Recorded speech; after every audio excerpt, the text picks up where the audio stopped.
what's up everybody? It's Mr. Pratt, and today we're going to be doing some dribbling and retaining.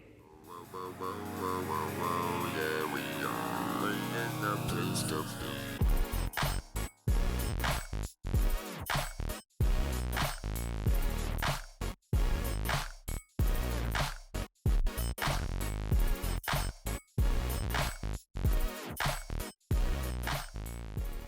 So as you know, I'm always bringing you highly accessible, modifiable, and engaging content, and today we're going to be working on some dribbling and retaining skills.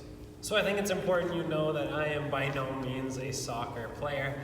I am not an expert in dribbling or retaining skills with my legs or my feet, my head, anything like that. Soccer is something I played a little bit as a kid, but these are important skills in many different sports, and they teach you about body control and spatial awareness. So whether it's in soccer and you're actually literally dribbling the ball, or you're working on other sports, just being able to control an object that's coming towards you or move an object in a way that you want to move it with control is super important and connects to most phys ed curriculums. Now, as with my last video on dribbling, when we were working on dribbling with the hands and focusing on some basketball skills, most of the activities I do in my class are challenge by choice, which means I am going to show all of these different exercises and skills to students at this first lesson or two of a unit or a theme, and then students are going to get to choose what they would like to work on.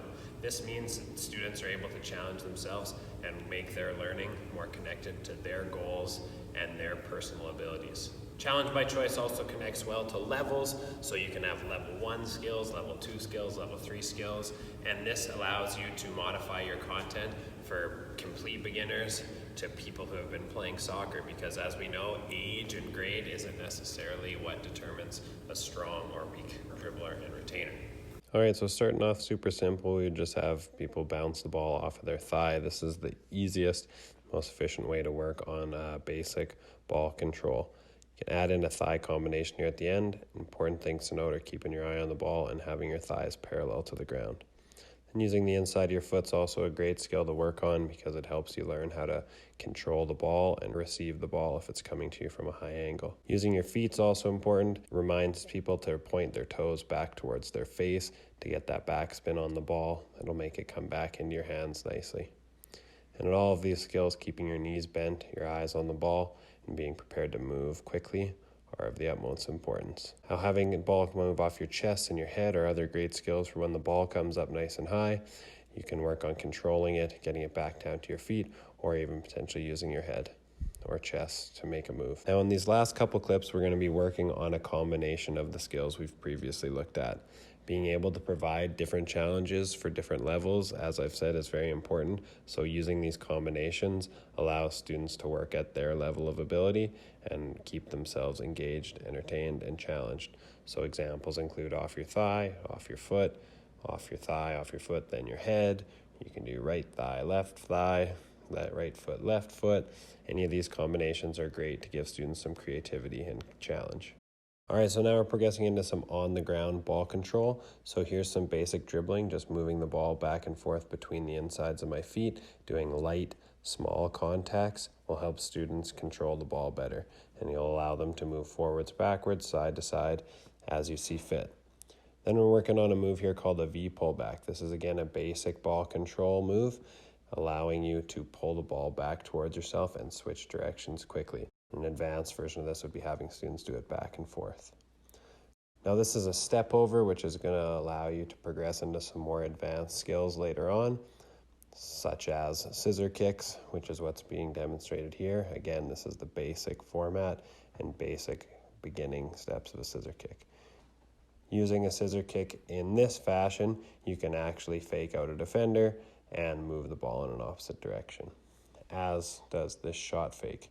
You're pushing the ball in one direction, faking a shot, pulling it back in the other. Now, of course, these are all slowed down, so it's easier to learn, but at real-time speed, they would be effective skills. And lastly, we're featuring a skill called shielding. So I'm using my forearm to prop against my defender and using the length of my leg and my body to keep the ball away from my opponent. So this is a great way to work on those trapping skills, retaining skills, and just general ball control.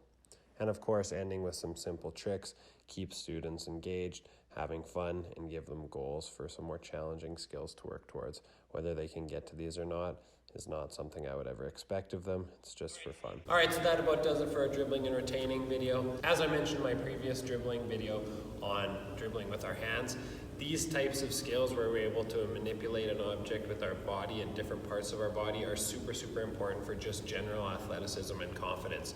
Students who are more confident with manipulating objects are going to be able to participate in a much wider variety of sports and activities, and that's our main goal here. Also keep in mind, all of these activities are modifiable. These can be done by complete beginners to experienced players, and you just promote that different level of challenge and personal challenge to get students working on different tasks. Just like a simple drill could be used by a professional soccer player and still are used by professional soccer players, there's always a place for these little skill building drills.